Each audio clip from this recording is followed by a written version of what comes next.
Good morning. Welcome to Old Fort Niagara. I'm Robert Emerson. I'm Executive Director here. And today we're going to be talking about the War of 1812. In our previous sessions, we discussed the French and Indian War, Pontiac's Rebellion, the American Revolution. So now we've advanced up into the 19th century. And this is going to be Fort Niagara's last armed conflict on the grounds here. So this is going to be broken into two sessions. Today we're going to be talking about the early part of the War of 1812, and then on Thursday we will be talking about the capture of the fort in 1813 by the British. So today we're just going to focus on the early part of the war and its impact on the fort. Now I have some images to share with you today. So if we can go to those now, and we'll just talk about what happened here as we look at the photos and the images. So here we have a map of the Niagara River. And during today's program, we're just going to be talking about the northern end of this map. You can see there the location of Fort Niagara at the mouth of the river on the eastern bank. And then across the river from Fort Niagara is Fort George, which is a British fort. And the forts sat about 1,300 yards apart, so they're well within artillery range of each other. And that's going to occupy a lot of our discussion today. Now let's move south a little bit. And you can see there, we are looking at Lewiston, about 7 miles up the river. And across from Lewiston is Queenston and Queenston Heights. So those are going to be important places that we're going to be talking about today. So the War of 1812 is declared in June. And at the outset of the war, the U.S. Army is really, really weak. They only have about 12 to 13,000 soldiers, and many of them are untrained. They're also spread out all over the country in small garrisons here and there, including Fort Niagara. There is a huge body of manpower known as the militia. And this goes back to the idea of the citizen soldier, where every able-bodied male between 18 and 45 could serve in their state militia when they were called up. So it's a huge, huge number of men. Something like the U.S. could draw on something like 700,000 eligible males for militia service. Problem was that most of the militia was very, very poorly trained and did not have much combat experience. U.S. military leadership is also very weak at the beginning of the War of 1812. Many of the officers by this time are old men, or they got their commissions through political connections or social connections. So in the early years of the war, military leadership was not particularly good. We can go to the next slide. So Fort Niagara, let's look at the fort at the beginning of the War of 1812. Well, a couple of people weighed in on what Fort Niagara was like. DeWitt Clinton said that the fort was in a ruinous condition. Having been so infested with rattlesnakes, it was hardly safe to walk across the parade, meaning the parade ground. Another report said that the fort was in a miserable and decayed situation and can make but a feeble defense. So that's what the fort is like at the beginning of the War of 1812. It's out here on the end of a long, long supply line. Go to the next slide. So the plan for the 1812 campaign, the U.S. plan for the 1812 campaign, they're going to be trying to attack Canada. And there's a three-pronged plan to attack at Detroit, Niagara, and to move down the Champlain Valley toward Montreal. Go ahead. So we're going to look at what was happening here locally with the Niagara Offensive. The plan was they assembled a very large army at Lewiston, and the plan was going to be to cross the Niagara River and seize Queenston. This was going to happen in October of 1812. They concentrated an army of about 6,000 men at Lewiston. Imagine this.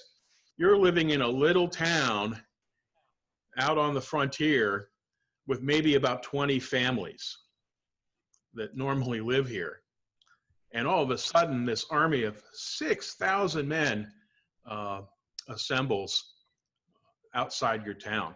It must have been a pretty daunting thing. What they want to do is secure a foothold in Canada before the end of the campaign season. Largely, armies didn't fight in the winter too much at this time. So next one, please. Well, to support the American crossing of the river, they were using boats to get across the river, but they didn't have enough to take all the soldiers across the river at the same time. So they had to the plan was to make several trips. But Fort Niagara's job during this attack was to create a diversion by bombarding Fort George. And they did this, and that's what our video is really going to look at today. What happened during that fierce bombardment in October of 1812.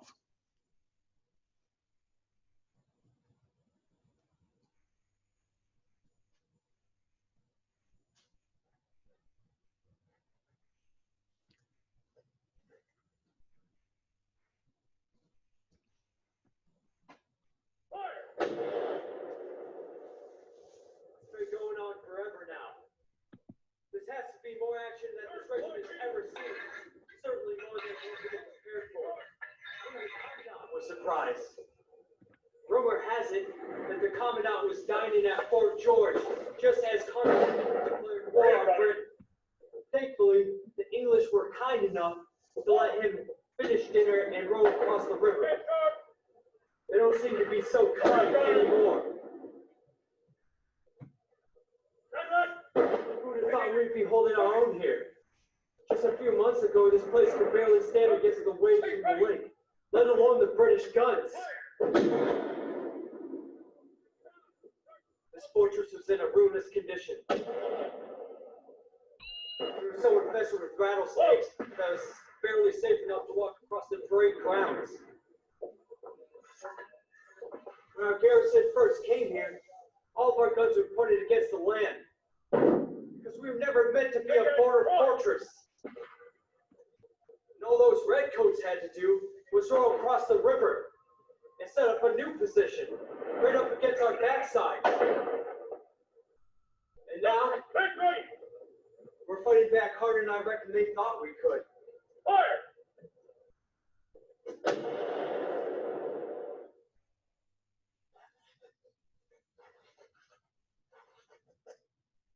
All right, so we can go back to the slides.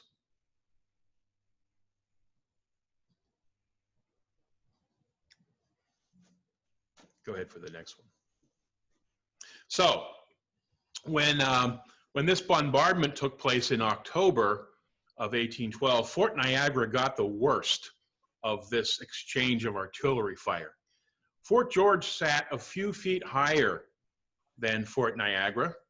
And in the age of muzzle-loading artillery, that gave Fort George's gunners a big advantage over Fort Niagara.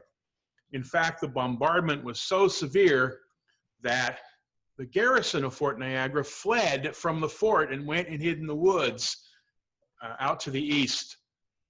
Well, once they got out there, some of the braver officers decided that what if the British row across the river and seize the fort while it's not manned? So they got a group of volunteers together and they rushed back into the fort. The British were really not able to row across the river because they had sent so many of their men south to Queenston, where the American army was defeated. There were probably about 1,000 men that were taken prisoner because the American army got across the river, and then they got the British counterattacked, and they didn't have any way to get back to Lewiston. They were cut off. So many, many prisoners taken at the Battle of Queenston. It was a very, very severe defeat for U.S. forces. Well, after the battle, a truce was called for each side to lick its wounds. And one of the things that Fort Niagara did to compensate for the height advantage that Fort George had was to remove the roofs from the French castle and the two redoubts, and to mount cannons up on those roofs to equalize that height with the British artillery positions at Fort George. So the roofs were removed and guns put up there so that the next time there was an artillery barrage between the two forts, the Fort Niagara could hold its own. Go to the next slide.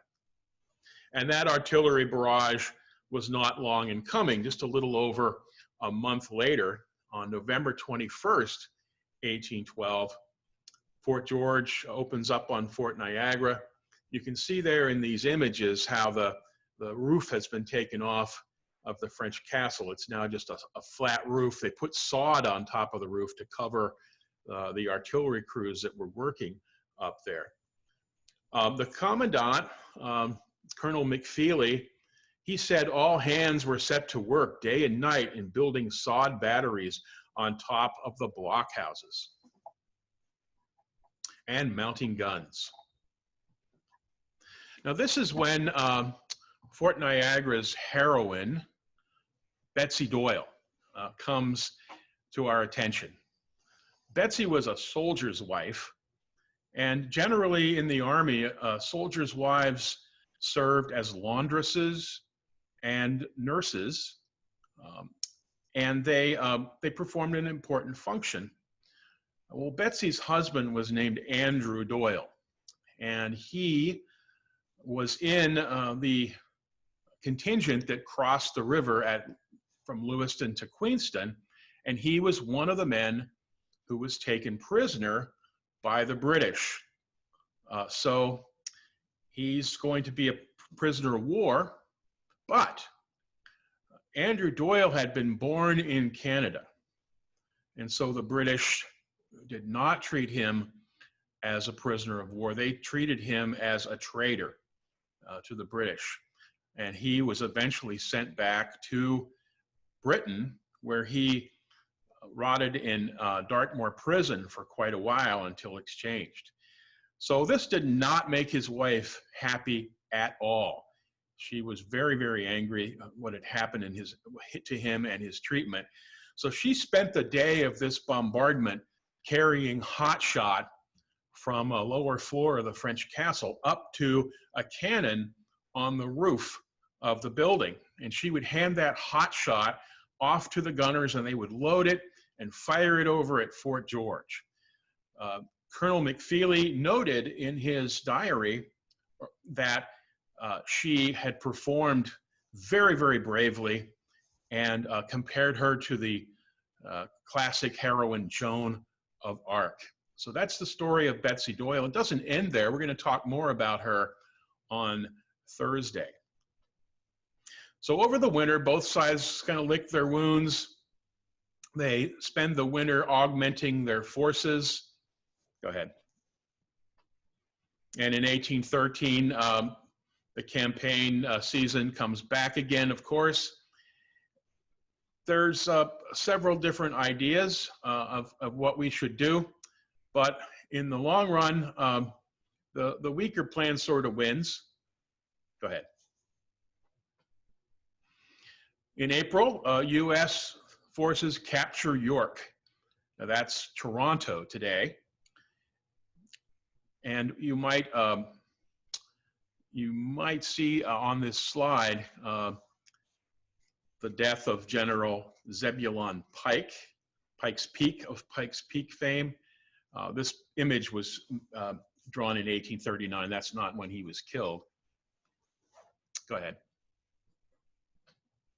And then they move on to Niagara after they've captured Toronto. Into May, just about this time of year, a big amphibious force, meaning that soldiers on ships land on shore, and they capture Fort George, and the British have to retreat to Burlington Heights, which is Hamilton, Ontario area today. That's kind of the high water mark of the American campaign in 1813. The Americans move west, but they suffered 2 defeats once they're over on the Canadian side, and they're turned back. Battle of Stony Creek in early June. Go ahead. And later on, the Beaver Dams. This is where the Canadian heroine comes in, Laura Secord. She is credited with walking to the British lines and letting them know about the American attack. So that happens later on in June, the Beaver Dams. Go ahead. So with this reverse, the British now return and pretty much invest Fort George, where the American army has pulled back to Fort George. Go ahead. Further west, we do have some American successes. The Battle of Lake Erie in September of 1813. Admiral Perry defeats the British fleet. Go ahead. And then in October, the Americans defeat the British at Moraviantown, and Tecumseh is killed. Tecumseh is a Shawnee chief who has been trying to unify Native Americans in defense of their homeland, but he is killed at this engagement. Next. So, by the end of 1813, the British are alarmed by these defeats that they've suffered in the West, and so they retreat back to Burlington Heights in October, and they're even contemplating retreating even further over to the north shore of Lake Ontario. But as we're going to see in the next installment on Thursday, that does not happen. So this is today where we're going to leave the story. We're going to leave the story in early December, and then we're going to come back on Thursday and talk about what happened in December of 1813. So at this point, I guess it would be time for questions. If you have a question, put up your hand. All right. First question, what caused the War of 1812? Well, most historians credit a couple of things for causing the war. Of course, the U.S. declares war on Britain. This comes about for a couple of reasons. Britain has been involved since the 1790s in a war with revolutionary France. And of course, by 1812, they're in a war with Napoleonic France.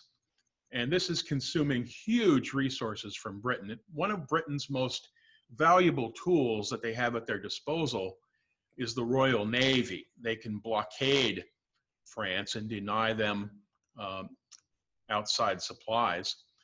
But in so doing, the British are impressing U.S. seamen and taking U.S. cargo ships, which infuriates some elements in the United States.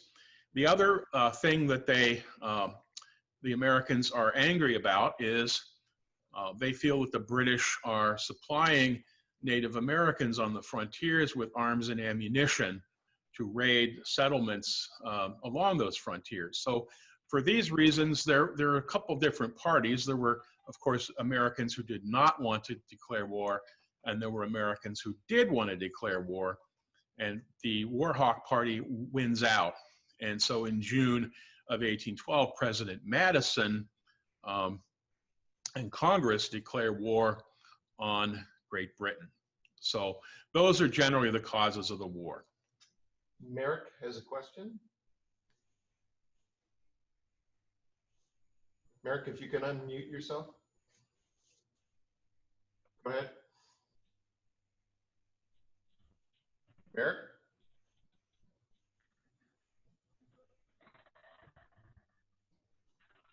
Wait, what would they eat? I'm sorry, can you ask that again? This is Ryan. What would they eat? Go ahead, Ryan. What was the specifics of the Battle of Stony Creek? Just wondering. The Battle of Stony Creek. Well, the Americans had advanced west along, they're inland, but along the shore of Lake Ontario, and they're met by the British. The Americans make some bad tactical decisions, and the British are able to overrun their position and force the Americans to retreat back. So it's a British victory. All right, next question. What is hot shot? We talked about hot shot with Betsy Doyle carrying the hot shot. And hot shot is a red hot cannonball. You take a solid iron cannonball, there's a lot of mass to that projectile, and you heat it in a furnace or in a fireplace, and you heat it for quite a while until it gets to be cherry red. Now, cannonballs were solid iron. They weren't the exploding bombs that you sometimes see in the cartoons. Those are called bombs. But a cannonball is solid iron, a lot of mass. And once that cannonball was red hot, you would pick it up with a pair of tongs, and you would carry it and very carefully load it into an artillery piece, into a gun, and then you would fire it. And when that red hot cannonball hit a wooden ship or a wooden building, it would set it on fire. And it was very, very difficult to extinguish a red hot cannonball. They did some tests, the British did some tests, you know, they tried pouring water on it and et cetera, but even that wouldn't work because the mass of the cannonball, and it was heated through, so it was just a very, very lethal projectile when you're talking about wooden target. So today we call somebody a hot shot, you know, if they're you know, super good at something, or maybe show off a little bit. But originally, hot shot was a red hot cannonball that was usually fired at wooden targets. Okay, is the dinner story true? The story where the American officers and the British officers are at Fort George dining when the news arrives that the war has broken out. Well, we saw James McDermitt in the video talking about, he said it was a rumor that had happened. So it is a great story. It's a fun story. And American officers and British officers during peacetime did spend time socializing together. But we think probably that the story is not true. And here's why. If you read the original accounts of the days leading up to the outbreak of the War of 1812, you find out that the British knew a couple of days before the Americans did that war had been declared. And Americans are sitting over here at Fort Niagara, and they're looking across the river at all this activity around Fort George. A lot of buzzing around, and they're wondering what's going on over there that is so has the garrison so busy. Well, it turned out, you know, they had received word a couple of days in advance. So that kind of negates the story that the news arrived and everybody jumped up and went home. And that's the advantage of, looking at original documents. Logan Freeman has a question.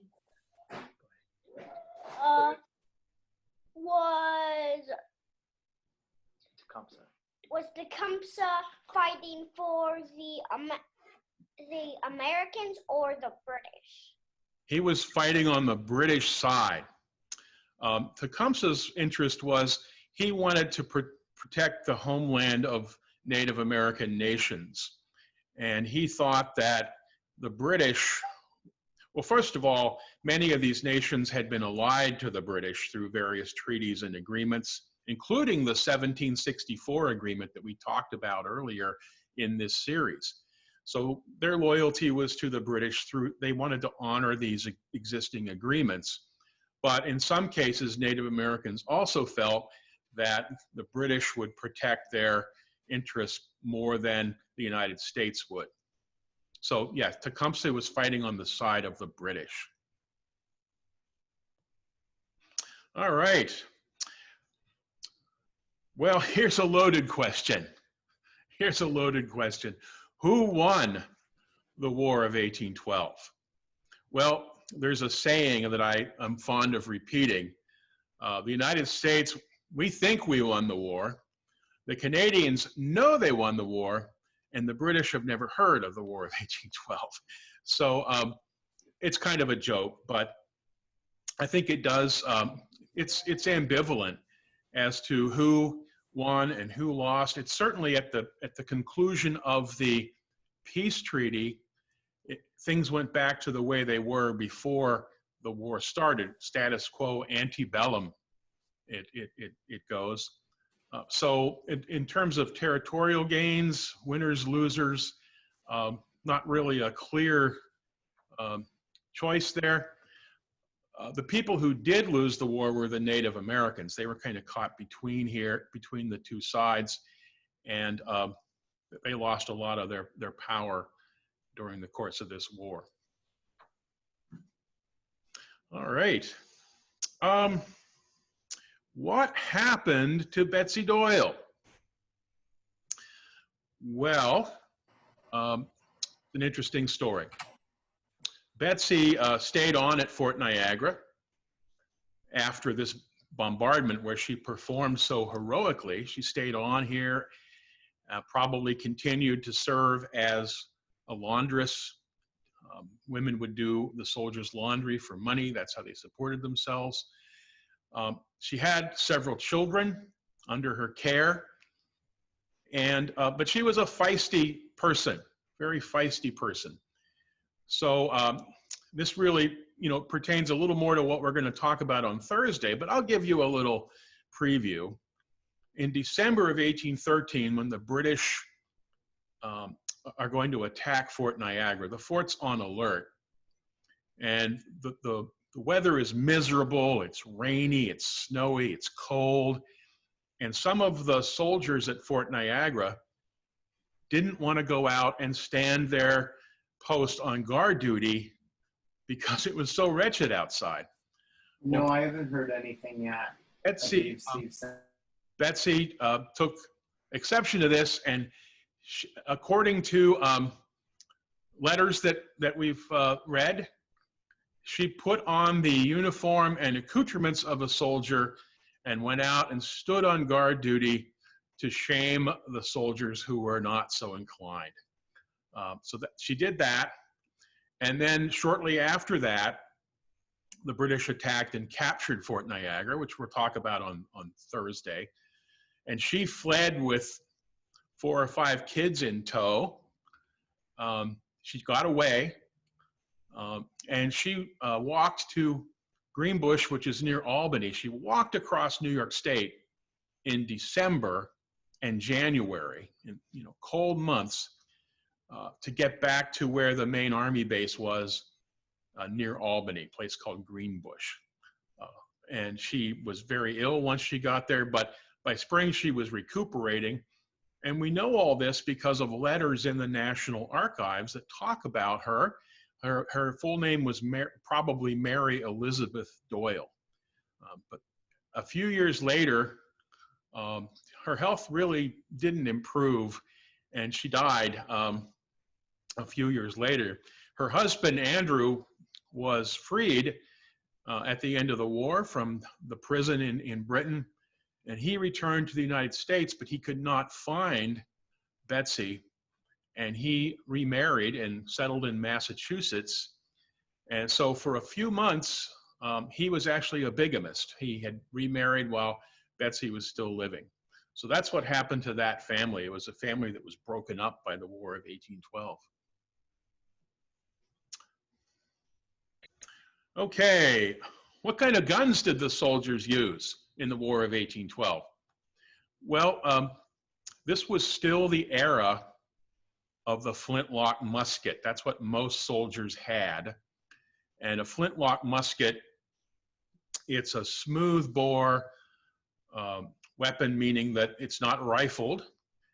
It's ignited by a piece of flint, which is a very, very hard piece of stone, striking a piece of steel, making sparks.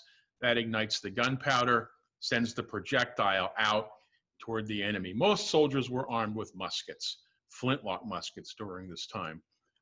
We got time for one more question, and then we are out of here. This is actually from Kenneth, who emailed us a question. I'm doing some research on the War of 1812 military uniforms, but the books I've seen don't discuss off-duty apparel. At reenactments, mostly after the event, I've seen participants wearing what I seem to think was called a barracks cap. It looked sort of like a Santa Claus cap and had a regimental number on it. I recall them jokingly calling it a Keebler elf cap. Is the real name the barracks cap? Yes, and it comes from a long tradition of caps that were known as forage caps in the 18th century. And this was usually a wool cap. It could be made out of old uniforms that were worn out. And the advantage of it was that it was a soft cap that would fit on your head. One of these shakos that you wore as part of your formal uniform would not be too comfortable wearing it around camp or perhaps out doing physical labor. So the barracks cap really comes from the forage cap that was popular in armies for quite a while. Okay, we're going to have to wrap up. We hope you can come back and visit us again on Thursday when we talk about the rest of the War of 1812.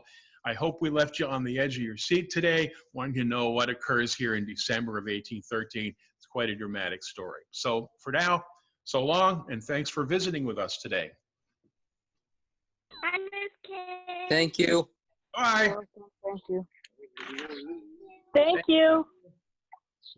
Thanks very much. Excellent. Ta-ta. Thank you.